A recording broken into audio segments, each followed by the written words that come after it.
ایک صاحب نشے کی حالت میں ٹیکسی میں سوار ہوئے اور ڈرائیور سے کہا ریگل سنیما۔ ڈرائیور نے انجن بند کیا اور کہا یہ ریگل سنیما ہے۔ وہ صاحب حیران نظروں سے نیچے اترے اور نوٹ بڑھاتے ہوئے کہا یار اتنی تیز مت چلایا کرو۔ استاد شاگرد سے بگلا ایک ٹانگ پر کیوں کھڑا ہوتا ہے؟ شاگرد جناب اسے معلوم ہے کہ اگر اس نے دوسرا پاؤں بھی اٹھا لیا تو وہ گر جائے گا۔ امریکہ میں ایک پاکستانی خوشی خوشی گھر میں داخل ہوا اور اپنی بیوی سے کہا بیگم آج ہمیں امریکی شہریت مل گئی ہے، آج سے ہم پاکستانی نہیں بلکہ امریکی کہلائیں گے۔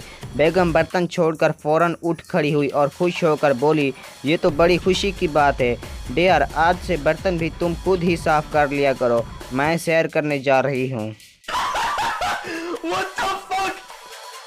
بس میں ایک بوڑھی عورت سوار ہوئی۔ کنڈکٹر نے پوچھا کہاں جانا ہے؟ اپنی بیٹی کے پاس۔ بوڑھی خاتون نے جواب دیا آپ کی بیٹی کہاں رہتی ہے؟ اپنے گھر میں۔ اس کا گھر کہاں ہے؟ کنڈکٹر نے تنگ آ کر پوچھا۔ بوڑھی خاتون نے سادگی سے جواب دیا گلی کے آخری سرے پر۔